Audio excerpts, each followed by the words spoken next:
Radio Soupente, la station des Rapins, sans foi, sans loi et sans courbet, l'émission à racaille, dont le sujet principal sera aujourd'hui, le 21 mai 2024, Constant Pape, un illustre inconnu, un peintre, à cheval sur la fin du 19e et le début du 20e, dont nous avons visité une exposition de son œuvre, une partie de son œuvre, dans un musée banlieusard à Issy-les-Moulineaux, musée de la carte à jouer.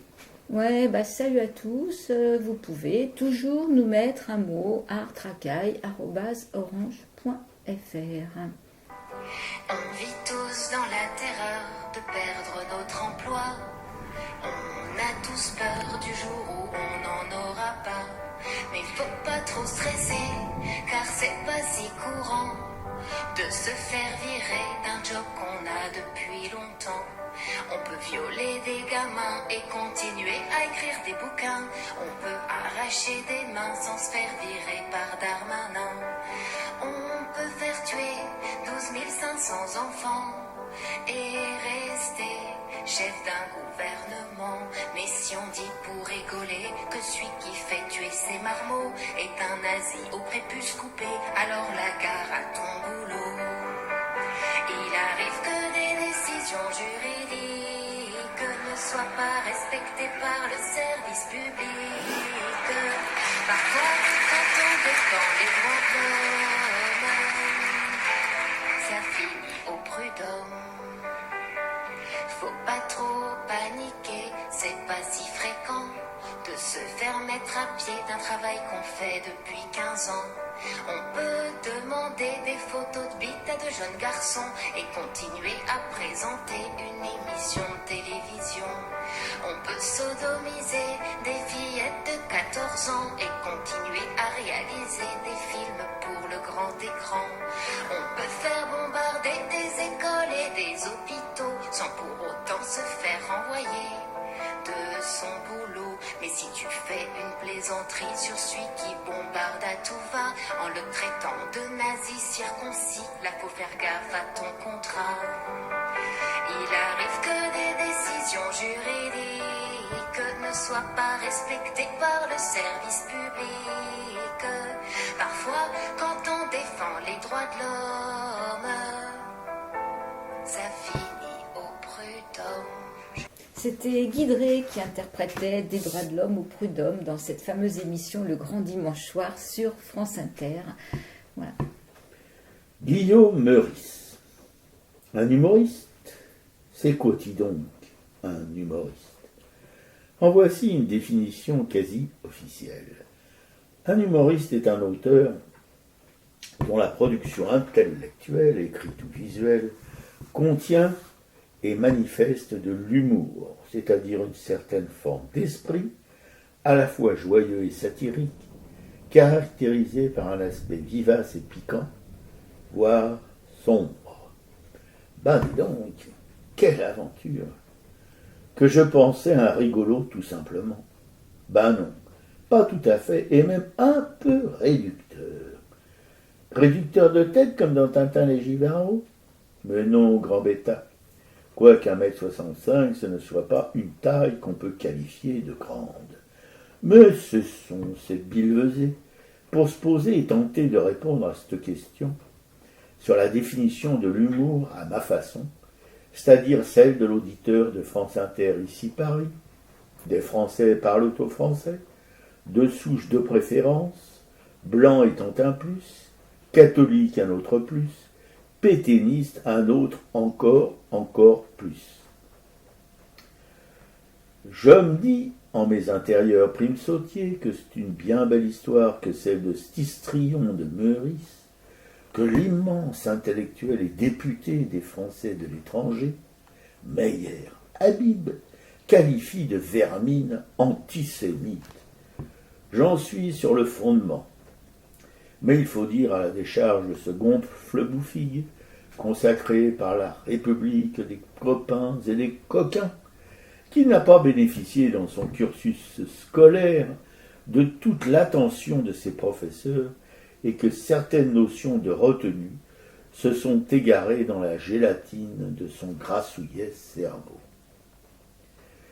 Tout ce charabia laborieusement couché sur le clavier de mon ordi pour, encore une fois, tenter l'impossible, qui n'est pas français si mes études ne m'égarent pas, une fois de plus, une fois encore, sur des chemins de traverse qui se perdent dans les broussailles de la garrigue provençale.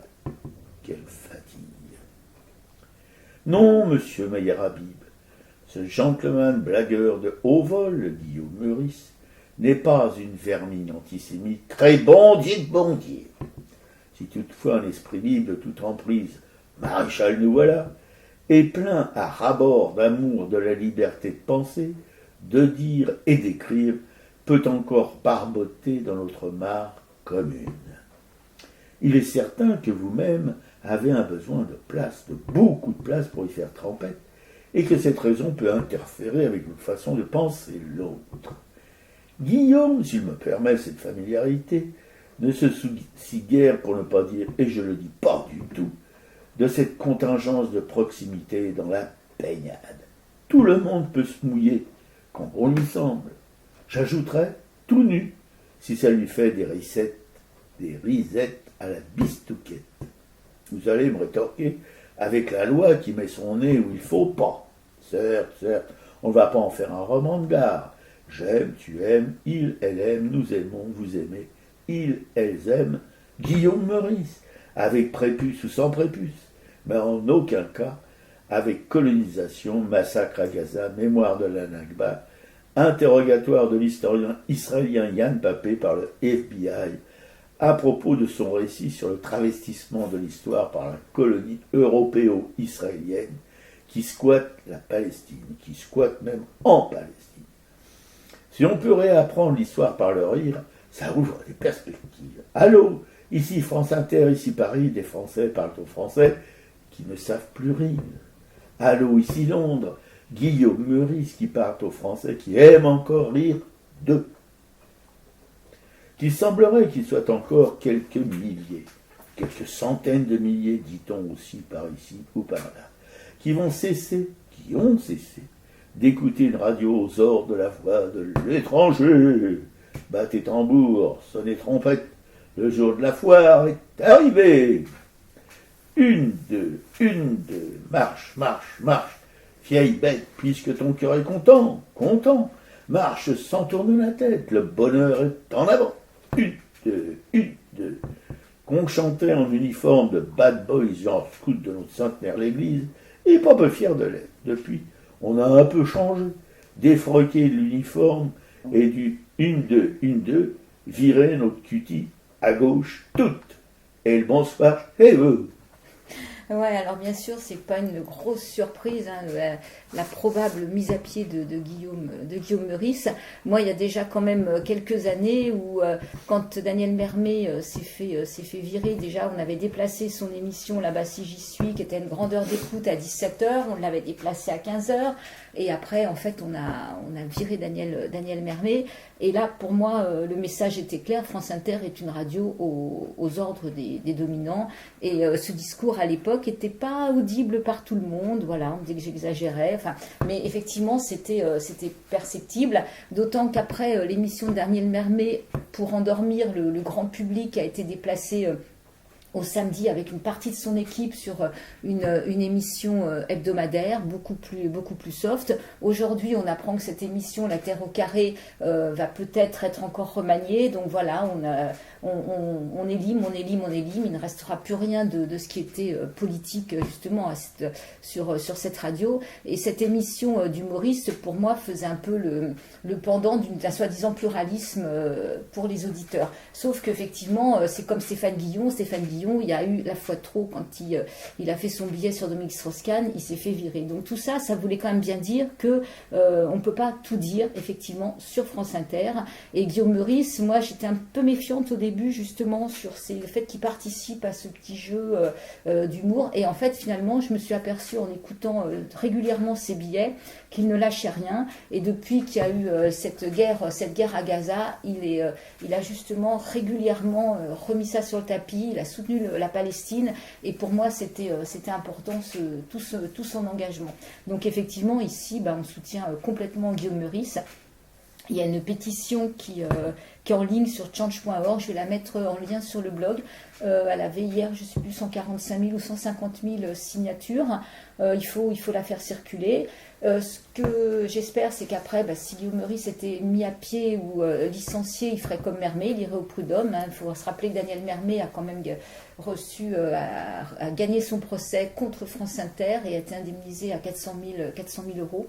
Et moi, ce que je conseillerais à toute cette petite équipe, c'est en fait de partir, de claquer la porte de France Inter et de monter leur propre chaîne comme l'a fait Mermet. Alors bien sûr, ça va priver beaucoup d'auditeurs qui aiment bien la radio pour ce qu'elle est, de leur émission. Mais clairement, je pense que s'il ne réintègre pas son poste, ça va être difficile pour l'équipe de continuer et d'être crédible auprès de leurs auditeurs. Parce qu'ils ont hier, j'ai regardé une partie de la retransmission, ils ont laissé les 2 sièges vides parce qu'il y a Éric Lompré qui, en soutien avec Guillaume Meurice, n'est pas venu à l'émission. Donc les 2 sièges étaient vides.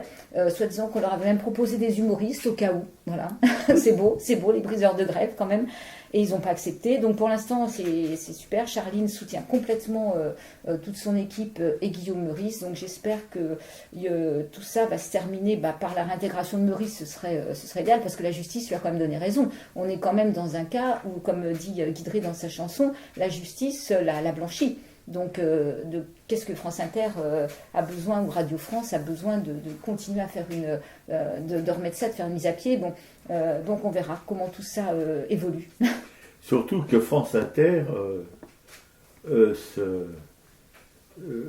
est au-dessus de la justice. Il semblerait que la justice, c'est vraiment quelque chose, enfin une institution qui n'a aucun intérêt pour le service public. Je trouve ça un peu fort.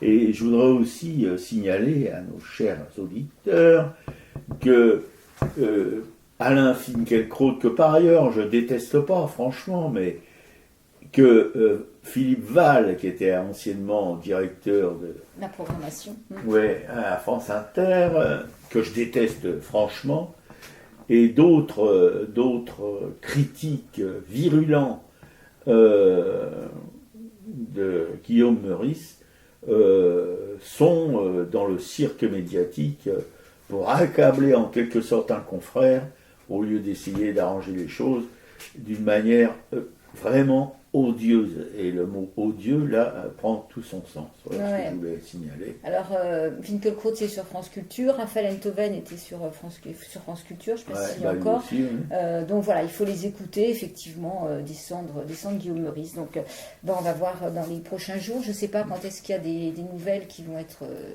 des décisions qui vont arriver.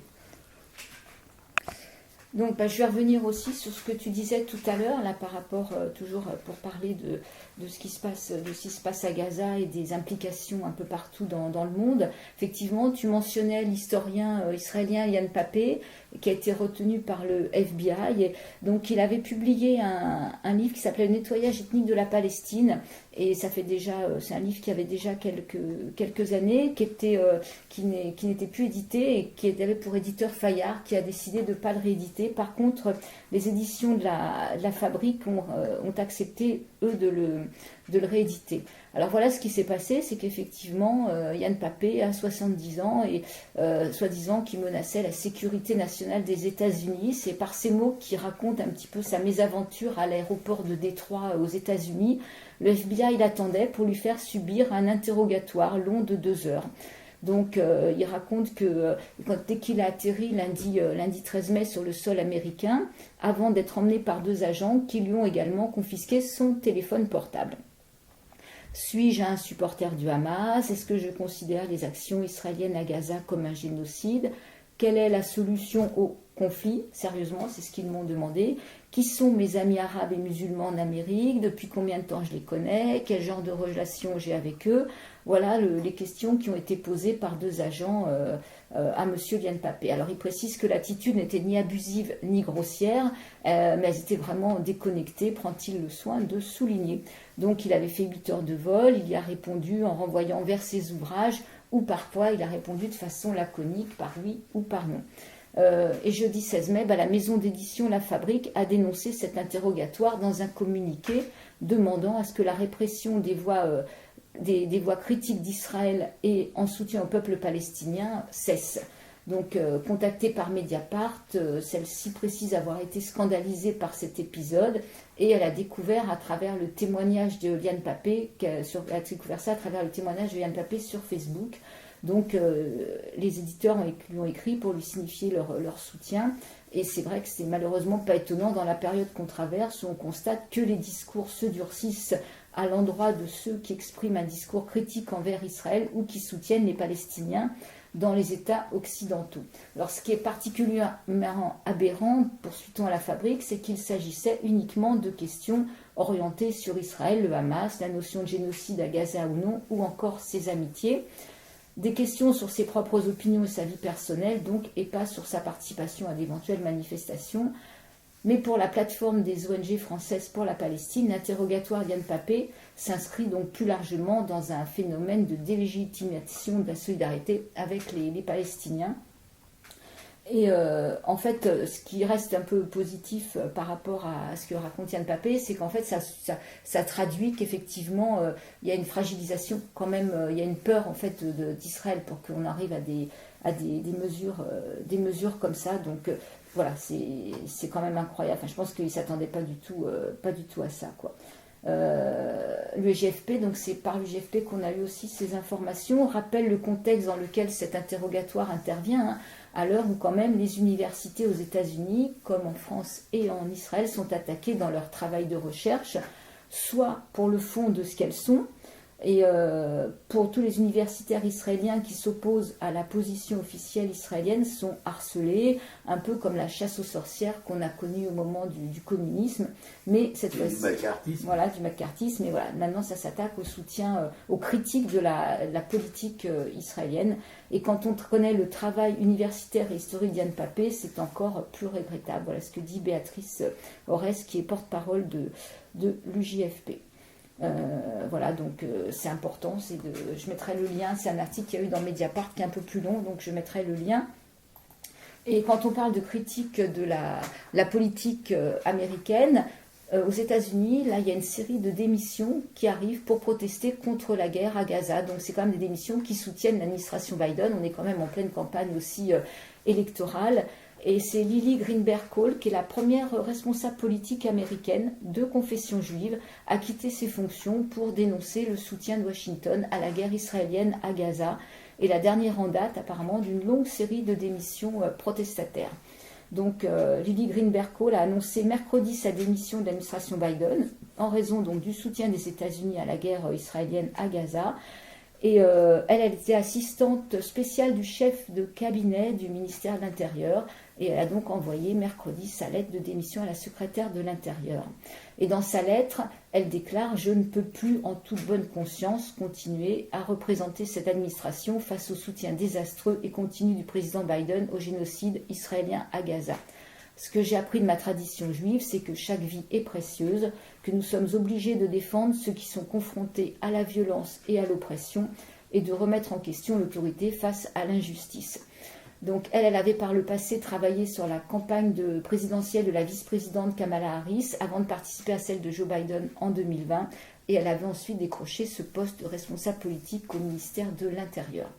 Moi je trouve que c'est très bien, tous ces gens qui démissionnent, qui ébranlent un peu le système. Peut-être qu'à force d'ébranler le système, il pourra se passer un peu quelque chose, quoi.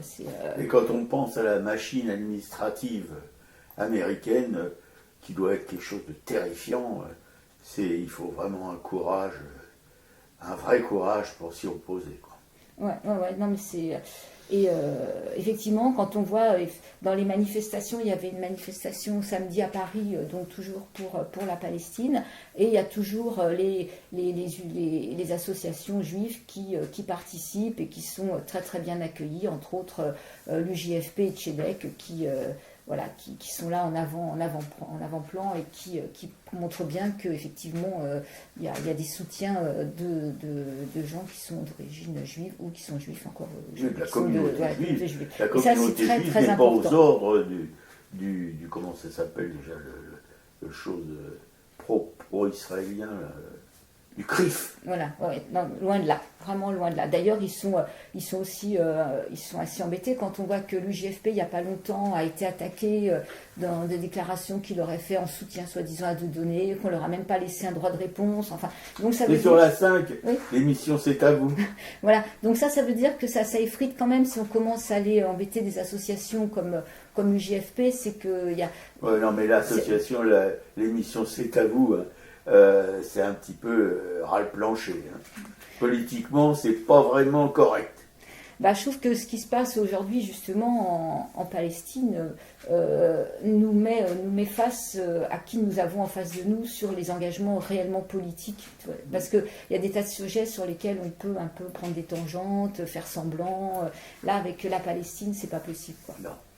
Et sinon, il y aura le 2 juin. Alors le 2 juin, il va y avoir il y aura des célébrations pour célébrer tous ces Palestiniens disparus sous les bombes. Il va y avoir une péniche qui va partir, qui va remonter la Seine entre Nanterre et Ivry, qui va passer par Paris, avec à bord des artistes qui seront soit sur le bateau, soit sur les quais. Je doute qu'on les laisse naviguer. Ah, je pense que peut-être on les laissera. Il y aura des visages de Palestiniens, de Palestiniennes, d'enfants. Oui, et il y aura des artistes, donc on verra. En tout cas, on en reparlera, parce que je pense que d'ici là, on aura des nouvelles plus précises sur un petit peu les heures de passage et quels seront les artistes qui participeront. Il y avait un peintre qui a fait ça, c'était Lorjou, à propos de la guerre d'Algérie, qui avait loué une péniche qui avait mis dessus des peintures contre la guerre d'Algérie. Et il n'a pas été au bout de son périple. Ah ouais. Bon, écoute, on verra d'ici là, le 2 juin. Et sinon, là, il y a les Américains, c'est pareil, qui construisent un port au large de Gaza, un port qui a un coût de 325 millions de dollars, un port qui coûte très cher, soi-disant pour faire acheminer de l'aide alimentaire, alors que l'aide alimentaire pourrait très bien arriver par la terre. Par Rafah, c'est pas possible, c'est en guerre. Oui, enfin c'est en guerre, sauf que c'est les Américains. Donc oui. après, quand il y a une volonté politique, oui, et là justement, ce qui fait plutôt craindre qu'il y aurait peut-être un accord secret américano-israélien pour faire partir des paquebots après avec des Gazaouis vers des pays d'Afrique ou d'Amérique du Sud. Voilà. C'est plutôt la question qu'on se pose, est-ce que derrière il n'y aura pas une déportation des Gazaouis voilà. Et parce qu'on sait très bien que ça, c'est pour ça. Ouais, ça c'est possible. Voilà. Donc affaire à suivre aussi. On aura aussi des nouvelles de tout ça récemment. Il y a aussi le siège de l'UNRWA qui a été incendié à Jérusalem-Est. Voilà, parce que ça faisait un moment que ça plaisait pas à toutes les colonies. Donc là, ça a été carrément incendié. Voilà, triste nouvelle. Il y a le constructeur Alstom aussi. Alors voilà, ce qu'il faut boycotter, sauf que je ne sais pas si c'est facile de boycotter Alstom. Eux, ça ne les dérange pas. Alstom vient de remporter un contrat de 700 millions d'euros pour un tramway interurbain en Israël. Il n'y a pas de petit profit. Donc ils ont signé un contrat pour la conception, le financement, la construction, l'exploitation et la maintenance du système de trains légers entre Haïfa et Nazareth dans le nord d'Israël. Voilà, c'est un contrat qui comprend la fourniture, la maintenance de 54 tramways, donc estimé à plus de 700 millions d'euros pour la part revenant au groupe français dans le cadre du projet Nofi d'une envergure totale d'1 milliard. Voilà, c'est bon à savoir. Quand on parlera d'Alstom, il faut avoir ça à l'esprit. Et je mettrai un lien, alors j'ai pas pu encore le regarder, c'est sur France Télé, il y a une diffusion d'un film qui est passé au cinéma la semaine dernière. C'est Mémoires de Palestine, c'est un entretien avec Leïla Chaïd et je pense que c'est magnifique, ça dure une petite heure. Leïla Chaïd a été ambassadrice de la Palestine en France, comme tu dis, c'est la seule qui n'a pas été assassinée. Et il faut vraiment l'écouter, elle a connu Arafat, elle a vraiment une mémoire et une façon de parler de tout ça qui fait pleurer, quoi. Oui, c'est une belle personne, une très belle personne. Long way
Voilà, c'était Mam Sing to the Wind, interprété par Naï Barghouti.